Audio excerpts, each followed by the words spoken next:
Ако се правиш на интересен на слушник, станеш през мишки си маймуна, ако жена си луда, а главата ти е 2 фута, просто помисли, размисли, че хората са хора, разбери, хората са хора, хората са хора, извънредни вини, хората са хора. Мислиш, че не си човек, как ми каза за детската градина, тогава си слабе. Пих вода от чаша, идеме, очите ми станаха на кажа на руски Сашко и Саша и обичам аши някакъв помяр с много кошмар, че малкият му брат Лайнар го нарекал бишлекал от там минала година, кошар го нарекал тъпа малина, той го пребил, а по това време се бил жестоко напил, поставил се пребил, съзнание изгубил и в операта победил, също с никаква опера не е победил, защото явно главата силно се ударило около мозък му професионал педофил.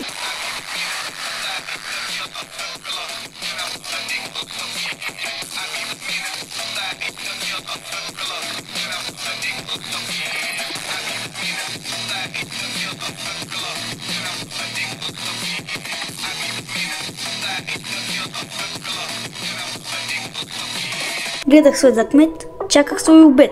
Някакъв без приоритет ми каза, че от тия по-нишки ще получа диабет. Друг дойде и ми рече, знаеш ли колко е вкусна пица с ананас, бе? Аз му казах, ако сложиш ананас върху пица, взима пушката и те гръмна вън, падаш на земята. Inclusive, бейби, знаеш как е. Слънцето пече, но аз съм на чил, колкото е в ръка, вайба е рил. Идох на море, взех реш, моето пиле и много кеш. Минахме през градове, села, стадо пилета, кучешки лайна. Стигнахме на море, на брега оставих моето пиле.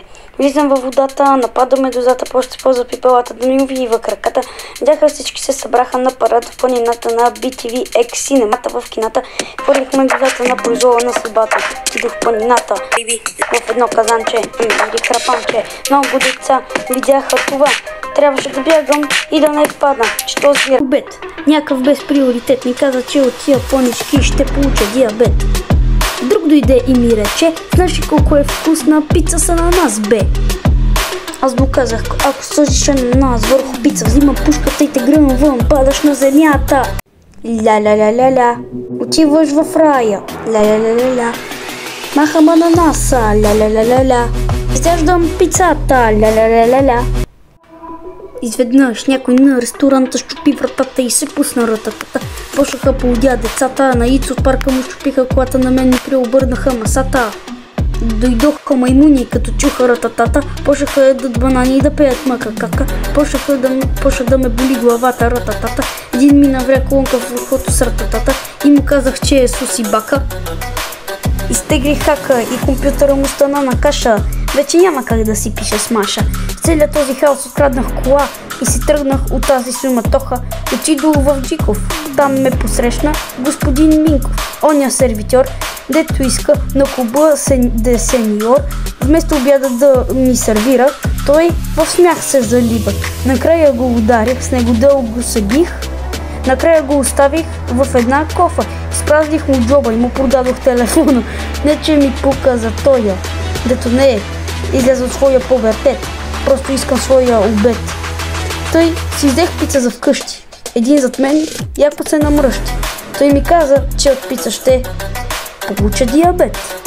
Но наистина, не знаеш какво има в тази пица? Може да има мекица, може да има солница, може да има просто една голяма. Като се връщах в къщи, видях човек, който за вкъщи носи пица, но в нея имаше месо на птица. Аз избягах оттам и в главата ми удреше барабан.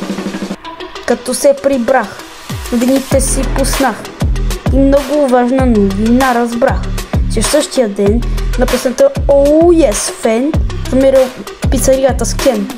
Чудещо, че не съм бил там. Явно от Господ аз съм избран. Това обикновен ден ресторант, целият ден там е хард, много хард, целият ден там е хард. Това е обикновен ден на ресторант, там деня е хард. Но после пих вода от чаша, идеме, очите ми станаха на кажа на руски Сашко и Саша и обичам аши някакъв помяр с много кошмар, че малкият му брат Лайнар го нарекал бешикал, оттам минала година, кошар го нарекал тъпа малина, той го пребил, а по това време се му се бил жестоко напил, той се пребил съзнание изгубил и въперата победил, също с никаква опера не е победил, защото явно главата силно се ударило около мозъка му професионал педофил. Борислав бил на фронт, не можал да забие един бот. Калуян цъкал на компютър, но спрял неговия рутер. Две човечета се правят на пилета. Те са се напили брутално и дразили едно момче нахално. То взе бухалка, а те взели с намазана с алкохол палка. Започна меле, но те така не се направиха на пиле. Гришо и Дани отишли на кино. Там се напили с вино. Служителите се възмутиха, като ги видяха, че се напиха. Юля отиде на мол, заля целия пот с алкохол. Всички пляскаха с ръце, от абсурд с ръце по лице. В мини-марта стоял магазинера. Някакъв кошар, руснак, влязал и като видял цената казал, какова хера. Магазинера повикал ченгета, кошара взел 3 кг наргилета, без да плати. Когато излязал, ченгета го чакали. Него го арестували, а жителите на града от смях бушували. Някаква пияница играла GTA 5, но спряли целия интернет. Лъчаро с телевизора струшил, той не се засрамил, защото се напил, излязал бесен, видял, че вече е есен. Той бил без храна спал, така и не отразвял, че накрая умрял. Но Симеон учил мирис на ром, когато дотам вървял, го спрял един кошар, искал от него пари. Симеон казал, че ще му дадат пари някакви феи.